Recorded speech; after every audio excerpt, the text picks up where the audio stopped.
Episode number 1 कर्ज। माँ, मैं उस लंगड़े से कभी शादी नहीं करूंगी। ये कहकर अलीशा कपूर जोर जोर से रोने लगी। 3 फ्लोर के उस आलीशान मेंशन में सिर्फ और सिर्फ अलीशा की आवाजें गूंज रही थी। मेंशन में डर का माहौल था और सब कुछ ठहर गया था। घर के नौकर चाकर, माली, ड्राइवर सब अपनी जगह पर खड़े तीसरे फ्लोर की तरफ डर से देख रहे थे। तीसरे फ्लोर पर उस बड़े से आलीशान कमरे में अलीशा अपने बेड पर बैठी फूट फूट कर रो रही थी। रो रो कर उसकी आंखों का काजल और मेकअप नीचे बहने लगा था। अलीशा के बेड के पास ही उसकी माँ नीता कपूर और पापा शरद कपूर उसे रोता देख असहाय खड़े थे। बेटी को रोता देखकर नीता कपूर की आंखों से भी आंसू आ गए। उन्होंने अपना हाथ अलीशा की पीठ सहलाने के लिए आगे बढ़ाया, लेकिन उसने उनका हाथ झटके से हटा दिया और अलीशा ने गुस्से में कहा, माँ, मैं दादाजी के वचन के लिए अपनी जिंदगी बर्बाद नहीं कर सकती। वो लंगड़ा इंसान नहीं, जानवर है। ये बात सभी जानते हैं। नीता ने अलीशा को शांत कराते हुए कहा, बेटा, हम भी नहीं चाहते ये शादी हो, लेकिन क्या करें। तेरे दादाजी ने मोहन ओबरॉय को प्रॉमिस किया था कि वो अपनी पोती की शादी उनके पोते आकाश ओबरॉय से करेंगे। आकाश भी हैंडसम था, लेकिन किसको पता था कि उस एक्सीडेंट के बाद आकाश कभी अपने पैरों पर नहीं चल पाएगा। अलीशा ने अपनी माँ की बात को काटते हुए गुस्से से कहा, आप दादाजी के कहने पर मुझे जलते चूल्हे में फेंकने को तैयार है। मुझे ऐसे इंसान से बिल्कुल भी शादी नहीं करनी, जिसकी पूरी जिंदगी व्हील चेयर पर बीतने वाली है। अब तक खामोश शरद ने सहमी हुई आवाज में अलीशा से कहा, बेटा, इस शहर में शायद ही कोई होगा जो ओबरॉय खानदान से रिश्ता ठुकराएगा। तू तो जानती ही है ओबरॉयज कितने पावरफुल है। उनसे रिश्ता ठुकराने का मतलब है अपनी किस्मत को ठुकराना। तभी अलीशा ने गुस्से में अपने दांत पीस लिए। अपने सामने रखे कुशन को उसने जोर से चीरकर जमीन पर फेंक दिया, इससे पहले कि अलीशा कुछ और करती। नीता ने अपने आंसू पोंछे और अलीशा से दृढ़ता के साथ कहा, लेकिन अब ओबरॉय खानदान का रिश्ता ठुकराया जाएगा। ये सुनते ही अलीशा और शरद नीता की तरफ आश्चर्य से देखने लगे। नीता ने अलीशा से कहना जारी रखा, अलीशा, तो ठीक कह रही है। किसी को कोई हक नहीं बनता कि मेरी बेटी की जिंदगी से खिलवाड़ करे।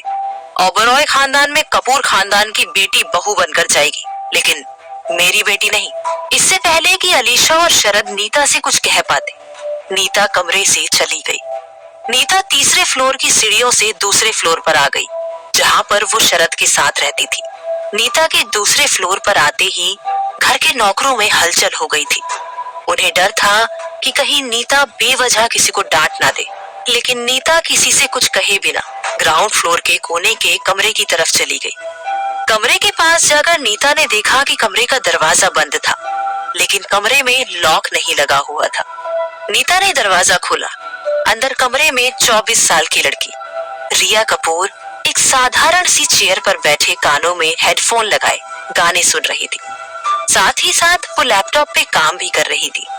उसकी टेबल पर बिजनेस मैनेजमेंट की कुछ किताबें, एक लैपटॉप और एक आर्टिफिशियल कछुआ था जो हमेशा उसके साथ रहता था। रिया अपने ऑफिस के काम में इतना व्यस्त थी कि वो इस बात से अनजान थी कि अलीशा ने शादी तोड़ने के लिए पूरे घर में हंगामा मचाया हुआ है। नीता रिया के पास आकर खड़ी हो गई। जैसे ही रिया को नीता के पास आने का एहसास हुआ, उसने कानों से हेडफोन हटाया और चौंक कर खड़ी हो गई। रिया ने नीता से कहा, अरे माँ, आप यहाँ? रिया का चौंकना लाजमी था, क्योंकि नीता बिना किसी वजह के उसके कमरे में कभी नहीं आती थी। इसलिए इस तरह नीता को कमरे में देख रिया चौंक गई थी। वही नीता ने मन ही मन गुस्से से कहा, इतने सालों में कभी भी मुझे ये महसूस नहीं हुआ कि ये मेरी बेटी है, फिर भी ना जाने क्यों ये मुझे माँ बोलती है।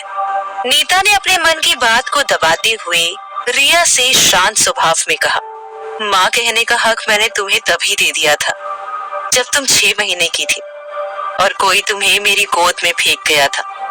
तब कुछ भी नहीं था हमारे पास। ये घर, धन दौलत और ये शान शौकत, सभी ने मुझसे यही कहा कि तुम्हें अनाथ आश्रम छोड़ आना चाहिए, लेकिन तुम्हारी मासूम शक्ल को देखकर मैंने तुम्हें अपनी कोख से लगाए रखा, तुम्हें पाल पोस कर बड़ा किया अलीशा, और तुम में फर्क किए बिना तुम्हें इस लायक बनाया कि आज तुम अपने पांव पर खड़ी हो गई हो। ये सुनते ही रिया ने घबराहट में अपनी पीली ड्रेस को जोर से जकड़ लिया। ये वही ड्रेस थी जिसे अलीशा 2 बार पहनकर रिजेक्ट कर चुकी थी। रिया सोच रही थी कि आज आखिर नीता पुराने एहसानों को क्यों गिनवा रही थी।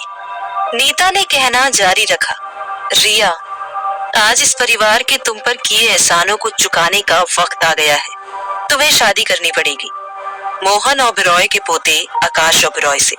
तुम तो जानती हो कि आकाश का रिश्ता अलीशा के लिए आया हुआ था और अलीशा को पढ़ने के लिए अगले ही महीने अमेरिका जाना है। अलीशा ये शादी कभी नहीं करना चाहती थी, इसीलिए अलीशा की जगह तुम शादी के मंडप में बैठोगी। शादी शब्द सुनकर मानो रिया की पूरी दुनिया तबाह हो गई हो। रिया ने अपने बलबूते पर पढ़ाई करके MBA की डिग्री हासिल की थी और इंडिया की सबसे बड़ी कॉस्मेटिक कंपनी में जॉब उसके पास थी। लेकिन नीता ने एक पल में ही रिया से सब कुछ छीन लिया था। रिया ने डर से कांपते हुए नीता से कहा, माँ, लेकिन मैं कैसे शादी? इससे पहले कि रिया कुछ कह पाती, नीता ने उसे बीच में रोकते हुए कहा, मैंने डिसीजन ले लिया है, अब इसके बारे में कोई और बात नहीं होगी। तुम्हें जलती भट्टी में नहीं झोंक रहे, ओबेरॉय खानदान में भेज रहे हैं। मैं जानती हूँ कि लड़का चल फिर नहीं सकता, लेकिन उसके पास इतनी दौलत है कि तुम्हें कभी अपने पैरों पर चलने की जरूरत नहीं पड़ेगी। तैयार हो जाओ शादी के लिए।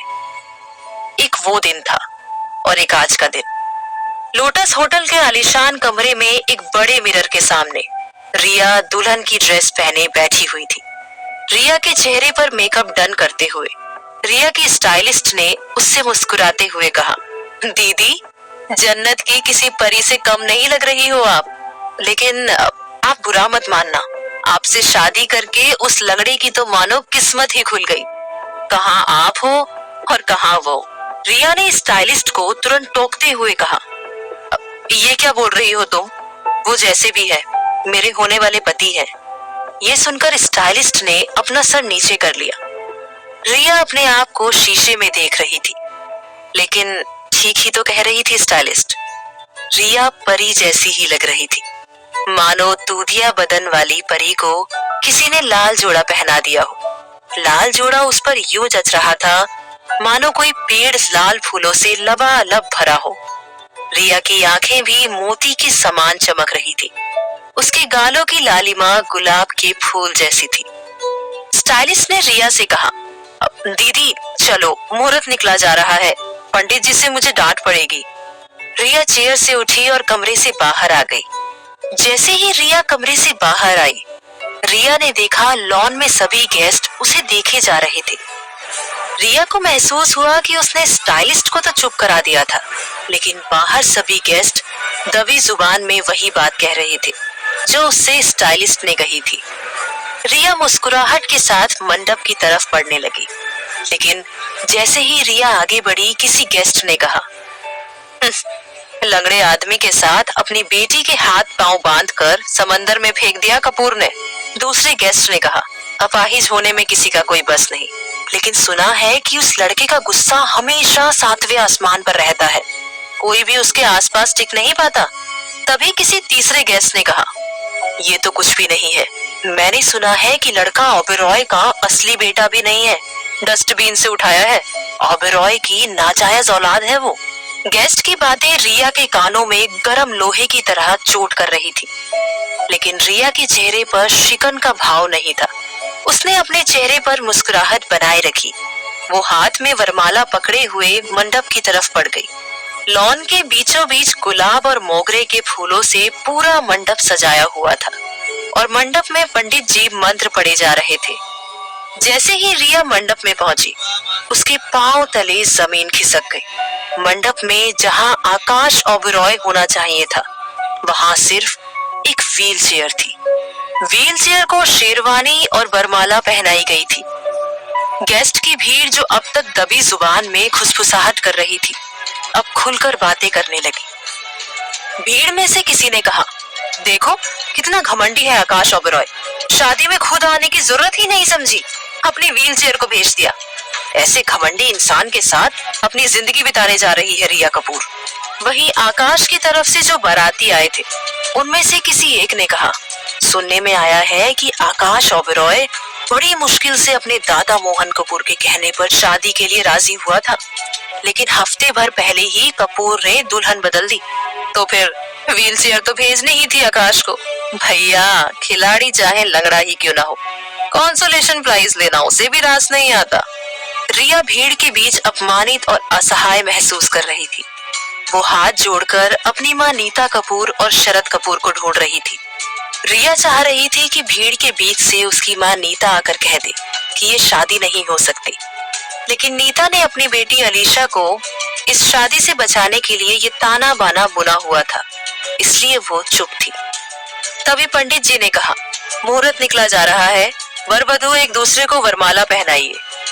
नीता और रिया की आंखें आपस में मिली, इससे पहले कि रिया नीता से कुछ कह पाती। नीता ने इशारे से रिया को पंडित जी की बात मानने के लिए कहा। रिया का उसी पल दिल टूट गया। उसने आगे बढ़कर व्हील चेयर को वरमाला पहना दी और व्हील चेयर में रखी माला को खुद पहन लिया। मंडप के चारों तरफ खड़े गेस्ट की आंखें फटी की फटी रह गई थी। उनमें से किसी गेस्ट ने अपने फोन में इस अजीब शादी को रिकॉर्ड करने के लिए अपना फोन उठाया ही था कि टक्सीडो पहने कुछ बॉडीगार्ड्स वहां आ गए। उनके सूट पर ओबेरॉय का बैच लगा हुआ था। उनमें से एक बॉडीगार्ड ने गेस्ट का फोन छीनते हुए कहा, इस शादी को रिकॉर्ड करना अलाउड नहीं है, प्लीज। रिया का अब दम घुट रहा था और उसे एहसास हो गया था कि वो ओबेरॉय परिवार के पिंजरे में हमेशा के लिए कैद होने वाली थी, जहां पर उसे अपनी मर्जी से सांस लेने की इजाजत भी नहीं होगी। और इस पिंजरे में उसे कैद करने वाले खुद उसके माँ बाप थे। देखते ही देखते मंत्रोच्चार के बीच रिया ने व्हीलचेयर के साथ फेरे पूरे कर लिए थे। इतिहास में पहली बार किसी लड़की ने इस तरह व्हीलचेयर के साथ अपनी शादी रचाई थी। और फिर विदाई की घड़ी आ गई। ये विदाई भी अजीब थी। रिया की आंखों में आंसू की एक बूंद नहीं थी। रिया ने अपना दिल पत्थर बना लिया था।